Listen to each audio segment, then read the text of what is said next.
Eric has been self-employed for over 30 years, from running a Handyman Connection franchise with his wife to launching CATVIDEOS.com way back in '99. He's a drummer at heart and a storyteller in business, and a believer in intentional living. Today, we dig into the pivots, the lessons, and the purpose behind it all. We were chatting before we started recording here about how you've been self-employed for 31 years, which is quite the accomplishment. Yeah. I'm curious as to what, and we'll get into each one of your businesses that you've started along the way, but what started this journey for you? What started this entrepreneurial kind of, force? I was living in Houston, and I got out of college and was just went to work for Lexus Automobiles, and married at the time. In fact, I married my high school sweetheart. We've been together for 41 years. Really kind of just keeping open about what was out there and seeing what I wanted to do, and not really, I had a business degree and not really knowing what I wanted to do. And then working for Lexus, I got a phone call one day from a family friend, and he said, Eric, I'd like for you and Jill to consider moving to Austin or Dallas. He goes, I'm buying a franchise called Handyman Connection. So we talked about it, thought about it, and went and visited Austin. Wasn't real familiar with the city, even though growing up in Texas. Just felt like it was the right move to do. It was an opportunity for us to have our own business, even though we were going to start as managers. The agreement was going to be that we could buy it from them over time. And so we didn't want to move to Dallas, because coming from Houston, Dallas is kind of like another Houston, and Austin, me being a drummer and a musician, Austin was very appealing. We moved to Austin in April of 1994. May of 1994, we were sitting in an office with no furniture, on the floor with phones plugged into the wall, starting to take calls from customers and waiting on furniture to be delivered. So we started the Austin franchise of Handyman Connection at that time, and we ended up owning and running that for 14 years together. My wife and I did. From then, once we started just running the business and having a feel for doing our own thing, it was very appealing to us to have that freedom and flexibility to set our own schedule, and you kind of get out of it what you put into it. And I could see that we were helping a lot of people, both on the craftsman side of things and customers, and we getting a lot of good reviews. And anyway, ended up buying it from my friend in Houston, and then we were owners for 11 of those 14 years. So you said that you had a business degree previous to going to Lexus as well. I'm curious, these, and I'm sure these were learned along the way, but can you identify any entrepreneurial tendencies you might have had even as a kid, or maybe why you went to business school in the first place? I think maybe being left-handed and a drummer, so more of an artist, maybe steered me toward entrepreneurship, and just maybe also just growing up around a lot of miserable millionaires, which was a good experience for me to see, because I saw that money wasn't going to make me happy in life. And people that stuck in their corporate job and being miserable and being stressed out, and and working with your wife has its own challenges. In fact, we would take our own cars to work, so we would commute and to the office in different cars, just different taste in music, and just to kind of break up the day, and just so we weren't around each other the entire time. So I think that might have been it. Is just being an artist, being a drummer, maybe left-handed, being in my right mind, as they say. Left-handed people are in their right mind. So I think that was it. My dad was a dentist in Houston, and he offered for me to take over the practice, and I didn't want to be dealing with that all day. And it's just, everybody's different. Everybody's wired different. And and again, we had some family friends that were self-employed, and I think it's good to have many advisors, at least when you're starting out or you're investigating something, is to, go talk to the guys that have done it, go talk to the people that have been through it, and really see, learn from them and see if, is this for me? And so I did that early on. I did a lot of research, and again, had to be in unison with my wife as well, because that's very important. Have you seen a lot of similarities over your years in business and that sort of thing in similarities of maybe people that are artists first and then go on to do business? And maybe what are the synergies, I suppose, between being an artist and being an entrepreneur? I think the synergy is just the free-spirited way that things are approached, that you put your passion first before the bottom line. And it's just kind of what drives you and what motivates you. There's a tendency in all of us to be kind of like, what's in it for me? But then as you mature and as you develop more character, and as you, at least I would hope that, I'm still on the, I want to always stay teachable, what I'm doing. But just observing the world in the way that it is and really seeing, okay, is that 9 to 5 and being in that corporate environment, does that feel right to me? Or does this other path feel right to me? And sometimes you have to do what you have to do until you can do what you want to do. So you pay your dues. And I think if you want to be a leader, you have to learn how to serve first. You have to, be willing to do the dishwashing job or I waited tables. I was on the 7-year plan in college. And just because I didn't really know what I wanted to do, and kind of took my time and went to various universities. And I went to school at Fort Lewis College in Durango and skied 5 days a week. And then my parents were like, all right, that's enough of that. You're coming home and getting, focusing on your schooling. So I think artists are more maybe wired to be self-employed. It doesn't mean they're going to make a living at it necessarily, but they can ultimately get there if they stick with it. I believe you reap what you sow. So I believe that, whatever you put into it, you're going to get out of it, however you want to say that, or karma, however somebody views that in our lives. And so I think intentionality is also important. I think to really focus, okay, what is it, does this, just listen to your body also. I mean, listen to, and again, get others' perspectives that are your family and friends that are going to speak truth into your life and say, yeah, I don't really see you doing that. That's not really a good fit for you. Mm-hmm. And then being willing to pivot, or, as they say in bed, and they say fail fast. If you try something and it's not really, go ahead and pivot and do something else until you find what it is that you feel like you're called to do or you were made to do. How is it working with your wife? There's so many different takes on this, Yeah. And it sounded like you already said that you took separate cars to work, so you probably had some good boundaries in place, I imagine. Yeah. But you hear great stories and you hear horror stories. How did the two of you manage that? So we dated for 8 years, and this December will be 34 years of marriage. And so she is my best friend, and we, and working with her, it had its challenges, but we really enjoyed doing it, and we still work together on various things. I mean, she works with me at CATVIDEOS now, and we make each other laugh. That's very important. And, I just think it's important to maintain, even though you're doing business together, you have to balance your life with fun, and you have to maintain intimacy.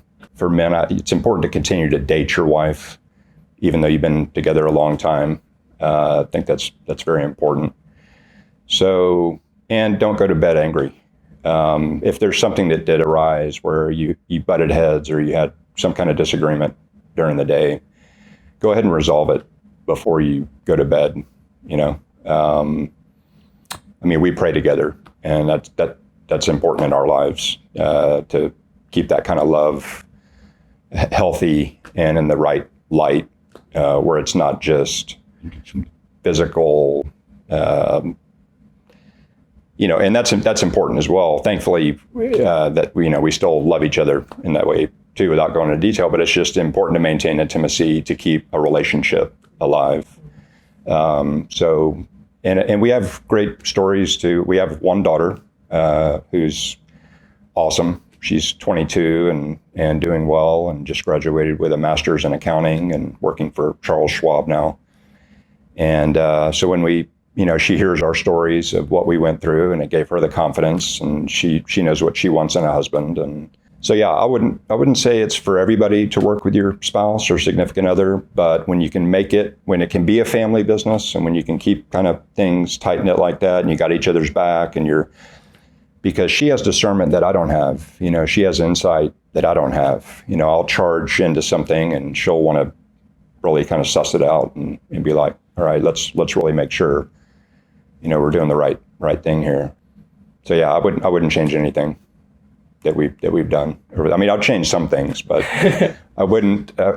Knowing what I know and just the times we had together, and you celebrate successes together. And anyway, it's been an awesome journey. I feel blessed.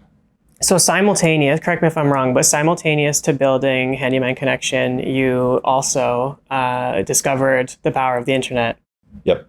Tell me about your first experience. So I was watching TV at home, and I saw a VHS tape being advertised for your cat to watch, and so I bought one, and I immediately after it arrived in the mail, I went online and literally did a search for CATVIDEOS, and CATVIDEOS.com was available, and I bought it for $10 in June of 1999. And I got goosebumps. I just got this feeling like, wow, this might really become something one day, So then in 2001, I was filming myself playing drums, and I approached a guy to help me edit the footage, and I became immediately fascinated watching him work in Final Cut Pro, just sitting there watching him and how he's putting stuff on the timeline and importing and exporting and just gathering your assets. And I just saw the process. And so I immediately just knew that was what I wanted to do. So 2001, he and I started a company called Altitude Digital Productions.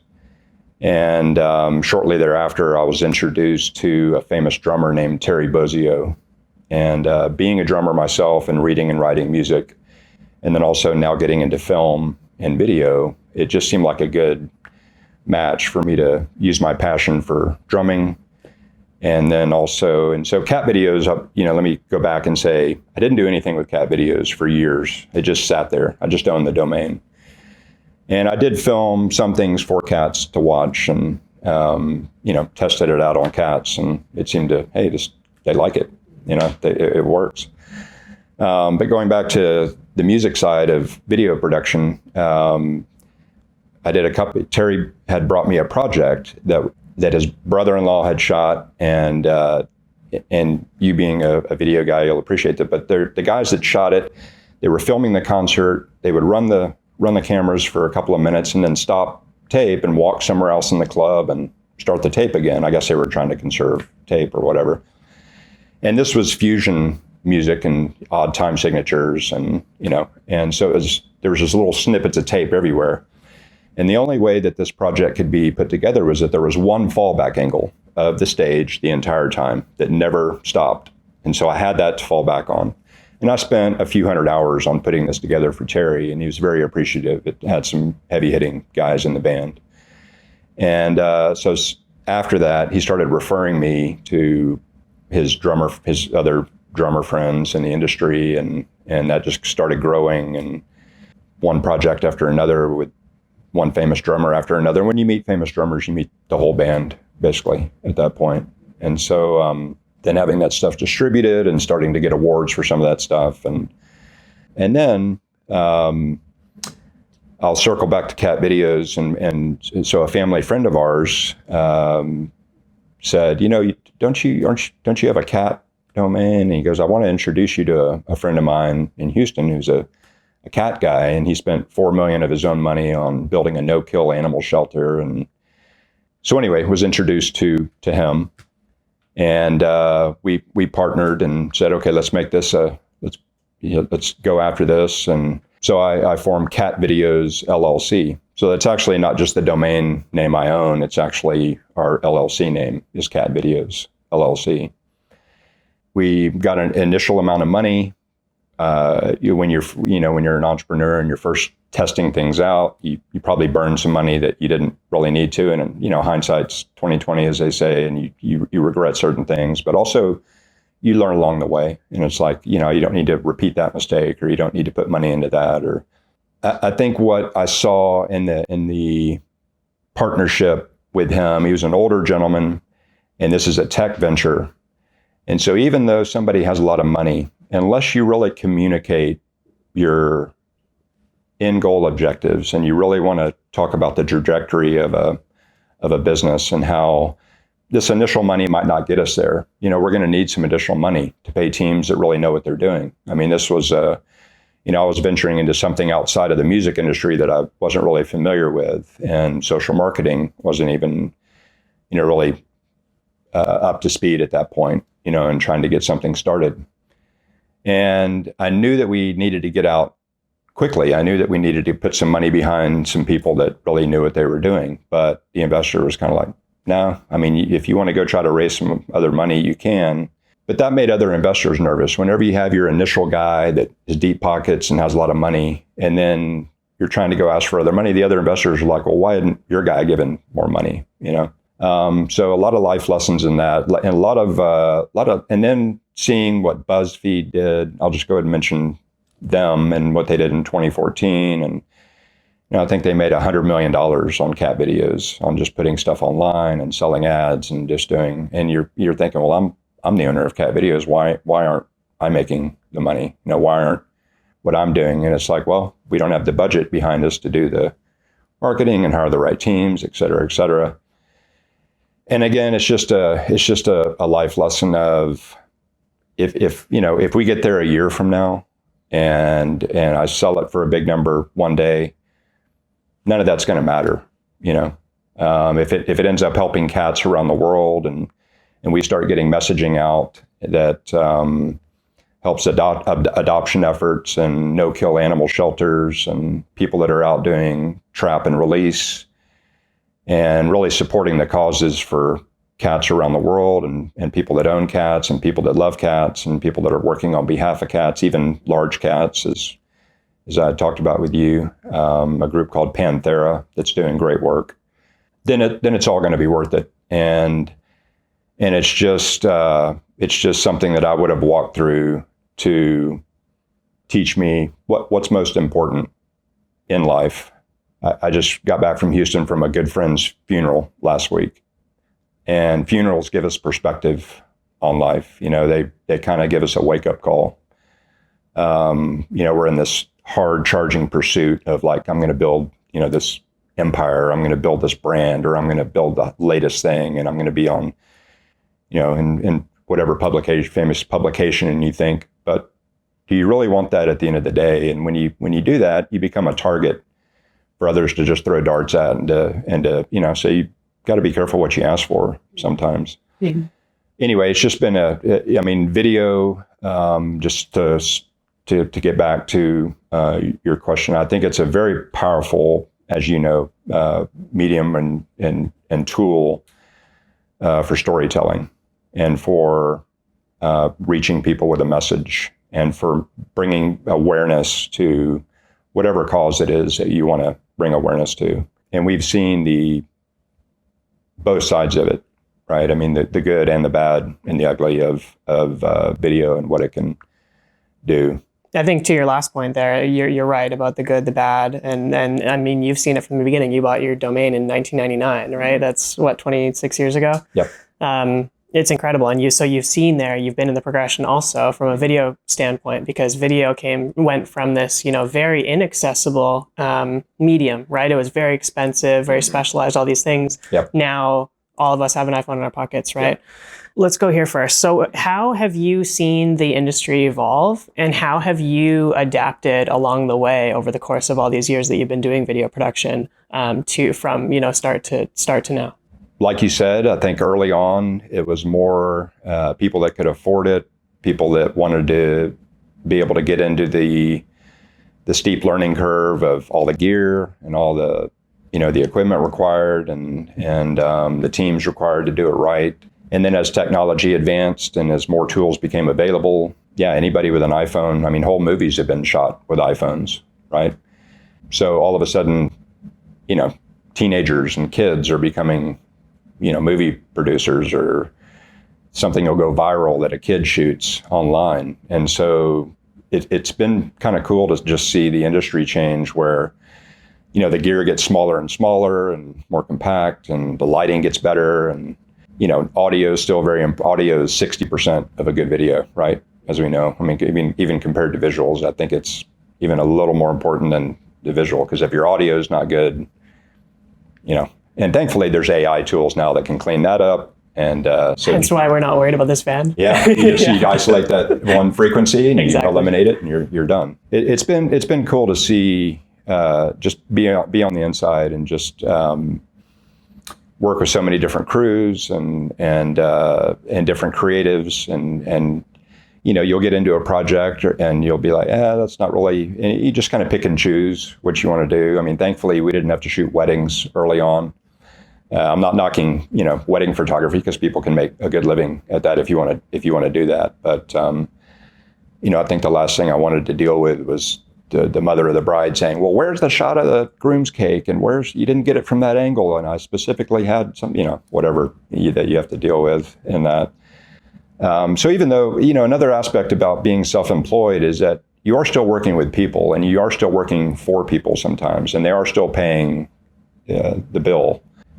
Being an entrepreneur and being self-employed, you're still an aspect of it where, you need to learn how to work with others and treat others with respect. And so anyway, just staying on the question of what have I seen in the industry, I'm excited about even the future, and I'd say the more the merrier of people that can capture stuff and put it out there. And, whatever, I mean, we're hoping that this next round of cat videos, that we have a bunch of people shooting with their iPhones in cinematic mode and sending us awesome looking cat videos with creative messaging. And we're seeing some very interesting things with AI now, with cats flipping burgers and cats doing all kinds of riding skateboards. And I still don't like the way AI draws cats compared to shooting real cats. Mm-hmm. And, it's just neat to, you start off with smaller cameras and you progress, and then you get into the big, you get into, I'm shooting with a Red camera now, and just narrow depth of field and more cinematic look, and just, the tools we have available in post-production now are exciting. It's like you just look for the next opportunity of, okay, that's something I want to get behind. That's something I want to support, and I'm going to do it in film, and I'm going to shine a light on this, and I'm going to bring it to the public. And that's just a cool feeling that, just that trajectory of pre-production and scripting and storyboarding and kind of thing, and just the stuff you deal with, like this feature film that I recently worked on. I mean, it's 12 to 14 hour days, and it's like 7 weeks in a row of just intense, shooting, and then the crews wanting to go out at night and then stay out way too late. And then, you got to get up at 5 a.m. or 4:30 just to be out, be there on time. But you wouldn't trade it, just that whole experience. And, I can see, studies show that cat videos are good for your health. So scientifically, it shows that as people watch cat videos, they're more relaxed and they're more calm. It reduces stress. It activates their brain. I mean, it makes people laugh. It gives you that cute moment of, oh, look at that. A bit of euphoria, right? Like, yeah. Interesting. Yeah, same with drumming, though, and I know you're a drummer, but studies have shown that drumming improves brain activity, and it's great exercise. And so I'm kind of involved in a couple things that help in that way. I'm curious, I mean, we talked about creativity at the beginning and how you identify as a creative. Obviously, a lot of us in entrepreneurship and video production, that sort of thing do. And there's always this interesting kind of, I don't want to say debate, that's the wrong word, but these kind of two opinions from an artist perspective. And one is that, the art is mine and the client should kind of, I should own that piece, and, I created it, so the client should buy what I created, if that makes sense. It does. And then there's this other side where, as a creative, you're deciding whether, the client is the end consumer, as you mentioned, and they are buying the thing, they are fronting the bill.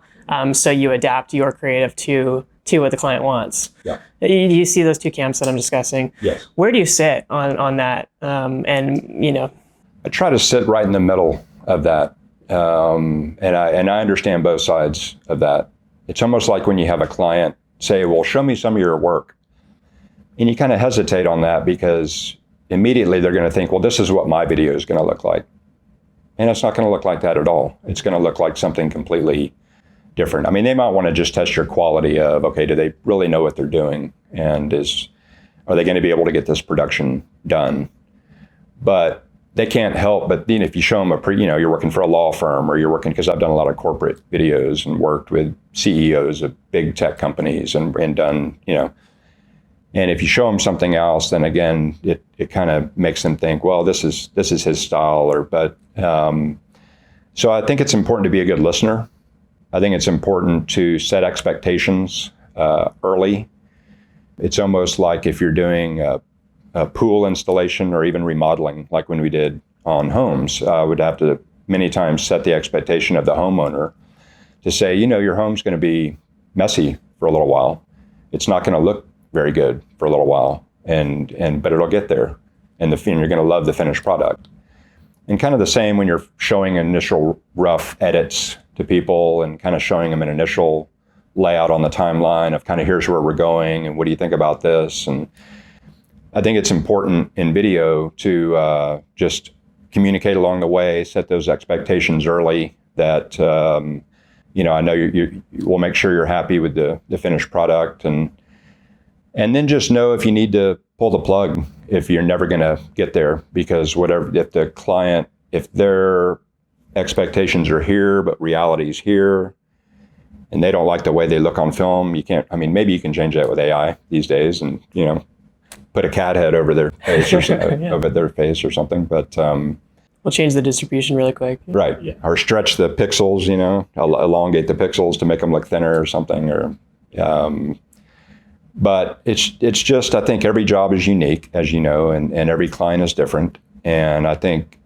just, again, listening, being a good communicator, explaining the process up front so they're not taken off guard of, well, wait, you didn't tell me it was going to take this long to do this. Or so setting those expectations and doing what you say you're going to do, and just not settling for, if you see something in the edit, take the time to fix it.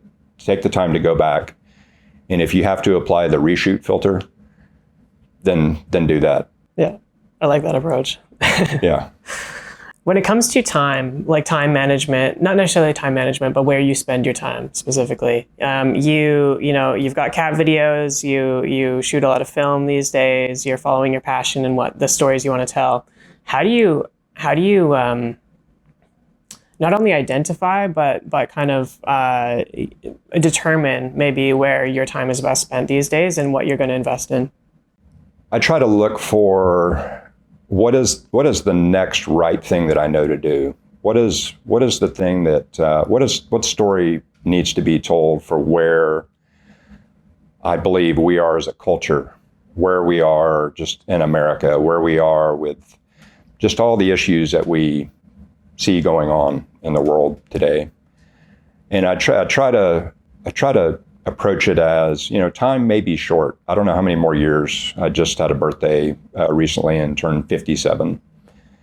And I hope to live to be 100. I have relatives that live to be, that age, and I feel like I'm in good health. But we don't know what tomorrow's going to bring. And so I try to approach each day as I really try to put others first where I am in my life. I know that all my needs are met. And so I want to be busy about doing what I can do to help others come up, be it financially, be it emotionally, be it spiritually, be it my friends, because I think it's a ripple effect. You take care of your home first, you take care of your family and your friends, your inner circle first. And if that's healthy, then you can kind of go out to the next circle of influence and help others in in other realms. Like I'm a board member of the Austin Jazz Society, and so I get involved in helping to proliferate jazz around Austin. And I see these jazz musicians, and a lot of them are struggling artists. And so I try to do what I can to be an encouragement, to try to share wisdom with them, try to encourage them.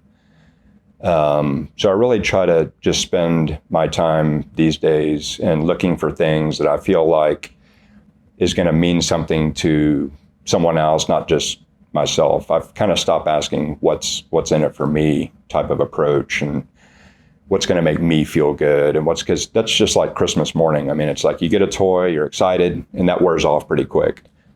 And the same with selfish pursuits. If you are doing things to try to help others, you go to bed at night, you sleep well, you feel great that you did something that meant something to somebody else, and they tell you, and just like my friend's funeral that I mentioned, to see how many people were there, I'd like to think that there'd be a lot of people at my funeral one day, just because the paths that we choose, it's going to matter one day. Nobody really gets to the end of their life and says, oh, if I just would have made a little more money, or if I just would have, maybe a Rockefeller says that, which is a famous quote, actually. One of the Rockefellers said, well, how much money is enough? And he said, just a little bit more.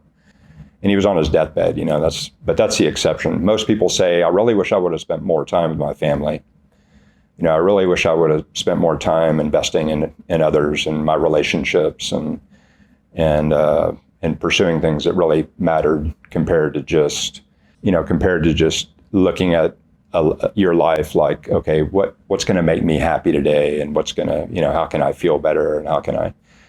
And all those things are important. It's like they tell you on an airplane, put the oxygen mask on first before you can help others. And so you have to take care of yourself and maintain good health, and be that mentally or physically, but that's what I'm prioritizing these days, is just starting each day with intentionality of, okay, because we all set our own schedules. We look at our phone and we look at our schedule, and that's really up to us. I mean, what are we filling our time with? What are we filling our days with? What are we saying yes to on our schedule? Were we kind of coaxed into that? I mean, did we say yes or do we really believe in what those things are on our calendar and on our schedule?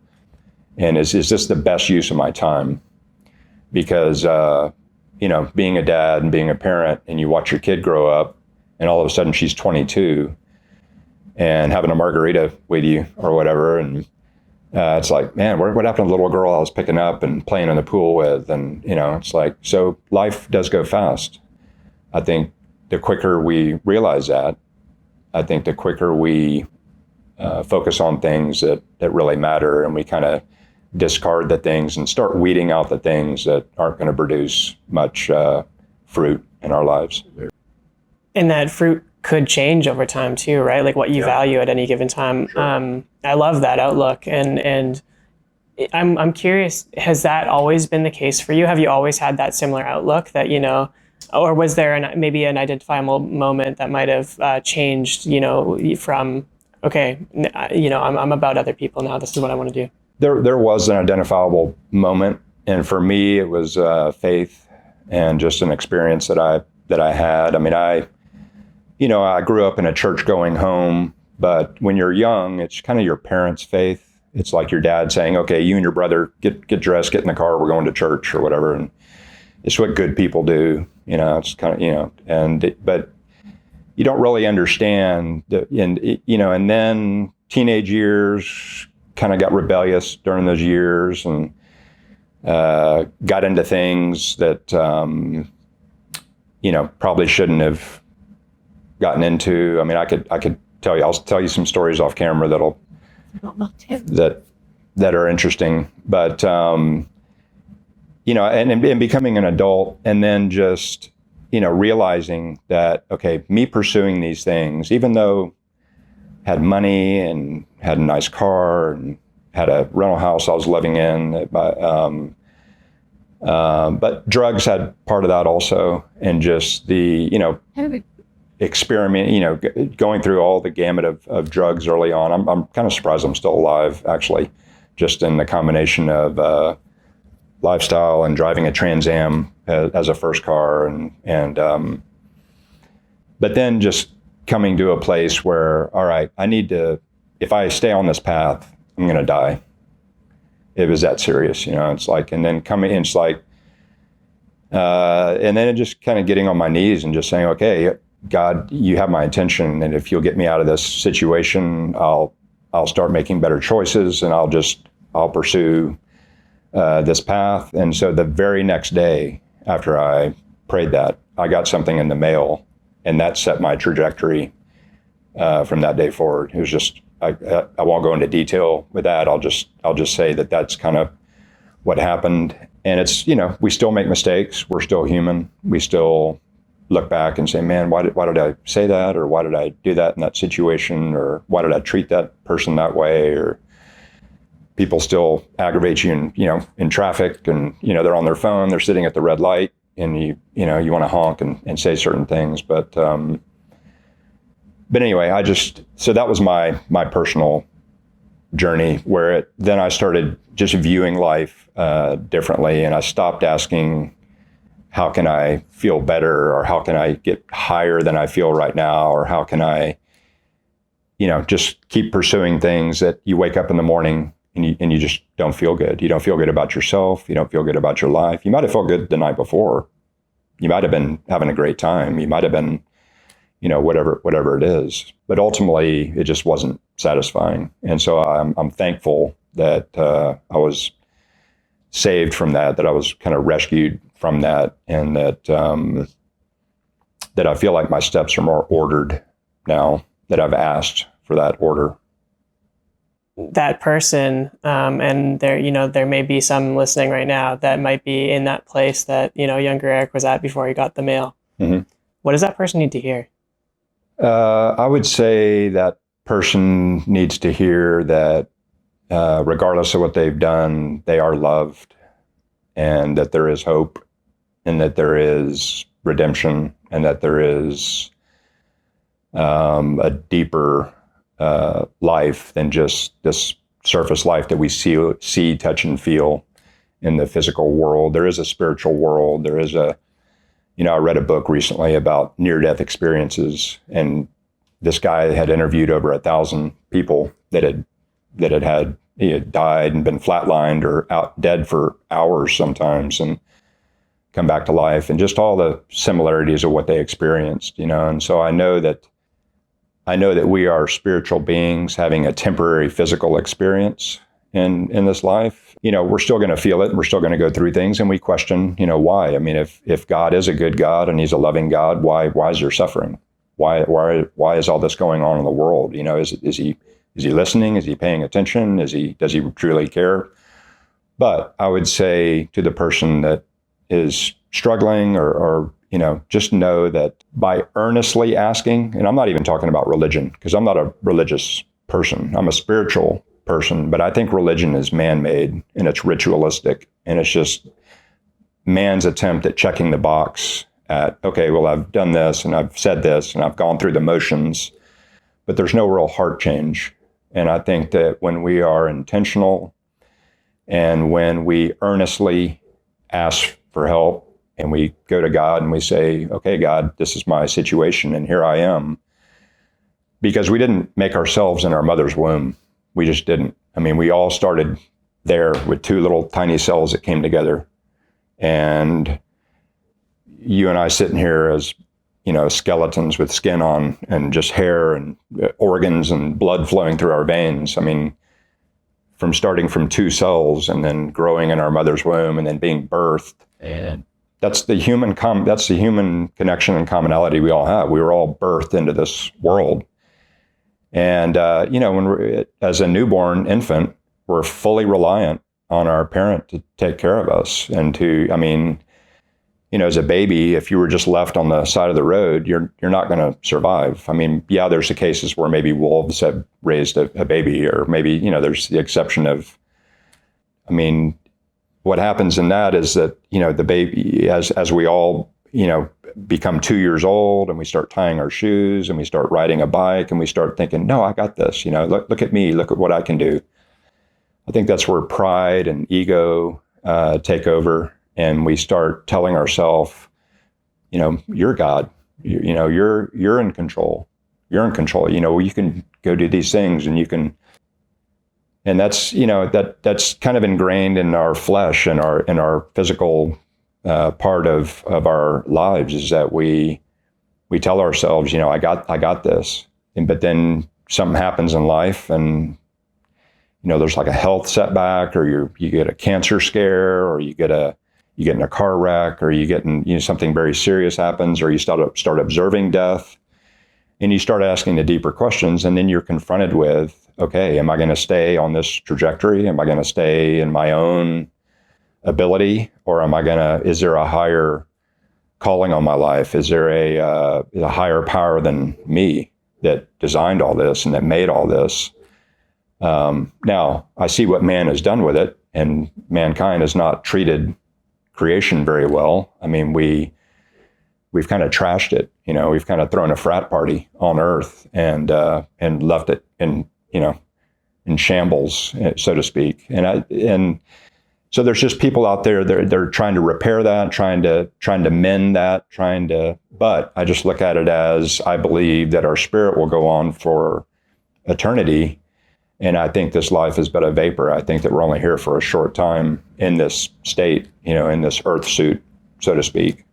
It was designed perfectly to inhabit an earth that has oxygen and water and sustenance through food and through, and it's just an amazing design of what you see. I find it fascinating that even recently that AI models have disproven evolution. When you ask certain questions about, is it possible that cells just came together and formed and made complex creatures and all the different varieties of species and all the different, we're still discovering new species out in the ocean, like 100 a day or something that are just, just mind-boggling. And then you all of a sudden we have these telescopes that look out into the universe, and it's like, what? There's trillions of galaxies. We're in the Milky Way galaxy, traveling at 67,000 miles an hour around the sun, even though it doesn't feel like it's sitting here still right now. That's how fast our planet is moving, around the sun, spinning at 1,000 miles an hour around the equator, but literally being hurled through space at 67,000 miles an hour. It's just mind-boggling. So you look at it, wow, there is a designer, there is design to this. It's not by accident. A tornado didn't come through a junkyard, and then after it was gone, a fully fueled 747 is sitting there ready to take off. That just doesn't happen through just chaos and cells being like, yeah, I'm going to come together and form. And because then you think, well, then yeah, a male has to form and a female has to form. If that's the case, if evolution was true, next to each other, and they have to have perfect parts to be able to create more life and more, And do I understand it all? No. And is God mysterious? Yes. And are there still things that I struggle with and question? Yes. But I think that when I breathe my last breath, I think that long list of questions that I think that I am going to confront God with, I think all those questions are going to go out the window. And I think I'm just going to, I don't know that I'll be able to stand just from being in awe of what who God has shown me to be. And when you press in, to go back to your question, anybody that's struggling, it's a heart issue. It's not it's not even okay, I'm going to figure this out. I'm going to humble myself and say, God, if I've missed it, show me the error of my ways and show me what I need to do the next right thing that you're showing me to do, and to make these changes in my life. And he will. A silver thread that I've picked up on throughout our conversation today is your intentionality in everything that you do from the get-go. Everything that we've discussed. Do you think that stems in the understanding that you've just explained to me that there is this higher power, your life experiences, etc.? What is that? What do you attribute that to? I attribute it to that. I attribute it to wisdom instead of intelligence. I wasn't great in school. I wasn't a good studier. I mean, I feel like I'm pretty smart, but I'd rather be wise than smart. And I think that when we just kind of shut it, because what we're all bombarded by, especially having our phones and all the stuff vying for our attention online. Everything is screaming for our attention. I think if we don't slow down and breathe, there's a verse that says, be still and know that I'm God. It's hard to find areas of stillness in the world that we live in, with just the fast-paced life and just the just everything going on, it's kind of hard to get in a quiet spot. But that is the silver thread, as you put it, that has kind of tied all this together, is just, I didn't create myself. I have a role and responsibility in a kind of a partnership with a higher power, and and prayer is very important, to where prayer is not just a checklist of here's what I need and here's what I'd like, and I'd like this and I'd like this, thank you, and hang up the phone. It's prayer to me is a conversation. You ask, and then you get quiet and you listen. And I think sometimes people are afraid to get quiet because they're fearful of what they might hear. Does that make sense? Perfect sense. It's a good, I'd liken it to interviewing, like sit in silence and you'll hear more, right? Yeah. And so I think when we learn to do that, when we learn to just get quiet and say, okay, God, speak to me and show me where I might be missing it. And then you got to make sure you're not listening to another voice, because I think there is an enemy that's out there and that comes to us as an angel of light and dangles a golden carrot in front of us and says, if you'll go this other path, I can give you all these riches and give you all this fame and all this, and thankfully, again, early on, my eyes were open to that's not what I want. I see a lot of miserable people pursuing that and following that. And is that an option for anybody? Sure. We all choose light or darkness or good or evil or how we're going to treat people. I think being real, and it's not putting on a show for somebody else. Mm-hmm. It's just awesome to see how God, when we take a step, he meets us there. Instead of us being demanding or being like, well, I need to see something first before I would even entertain that, or before I would, people say, I'll believe it when I see it. And really, you'll see it when you believe it. Mm-hmm. Is the order that I have found that is real and that works. You first have to say, okay, I'm not God. And if there is a God, I don't want, because you look at what like televangelists have done over the years. And I went to Oral Roberts University, is where trajectory changed also. And he was a big televangelist, and there were some weird things going on at that campus. And you see that part of religion, and you see how man can distort it or pervert it or do it and make money off of it. And that puts a bad taste in a lot of people's mouth. That why would I want to pursue that? Look at Christians; they don't have any fun. They're stuffy, and they're judgmental, and they're this or that. And true Christianity or true relationship with the Father is not man-made. It's a relationship. It's not a ritual. Mankind has called Christianity a religion. They've labeled it as a religion, but true Christianity is a relationship. It's not a religion. It's a relationship with the one that made you, with the one that formed you, the Creator. And so that throws all the religion out of the window, and it goes back to relationship. And that's available to anybody that just stops and says, okay, I've been doing things my own way my whole life. I'm still miserable. I'm still not satisfied. I'm not, and things can change immediately once they make that decision to humble themselves and get quiet and say, okay, God, forgive me if I've gone my own way, and show me the path forward. And then he does. What's next for you? How are you channeling all of these, lifelong learnings, this deep relationship, understanding, et cetera, going forward in your life? I hope what's next for me is that, because my partner in CATVIDEOS is turning 90 years old, and we're still friends, and he wants to see it succeed, even though so we are currently looking for a new partner in CATVIDEOS, the right one, to make it a huge platform online where people can go and upload their cats, create profiles for their cats, share videos that encourage others. I see even using cat videos to teach editing, like at elementary school level. All family-friendly content. Nothing on our platform that is.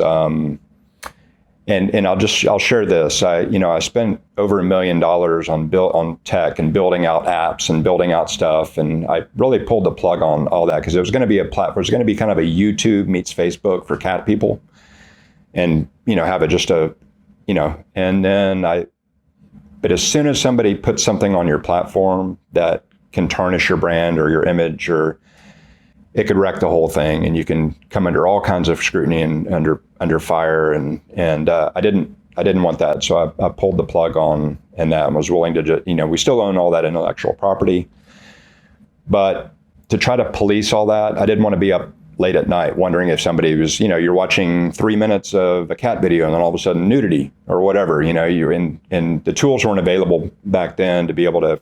Now there's AI that can go flag that stuff. And if people are submitting stuff to you, we just want to show the best stuff on our platform. I think Red Bull does that. They control their or Dude Perfect or any of those platforms where they're like controlling the content, but they're still having people submit stuff to you.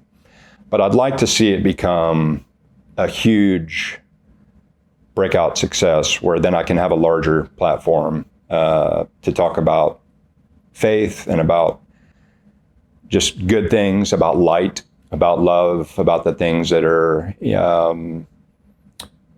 that matter, that can probably encourage others. And I'd love to be a billionaire because I'd love to give 99% of that away to helping others. I don't need the money to say, because how much money do you really need? And if your needs are met, then again, me personally, I just want to be busy about, okay, what can I do for others today? What can I do is it financial, or do I just need to spend time quietly sitting with somebody because they're going through a hard time? But, we could look on our phones right now and look at what other people are dealing with in the world right now.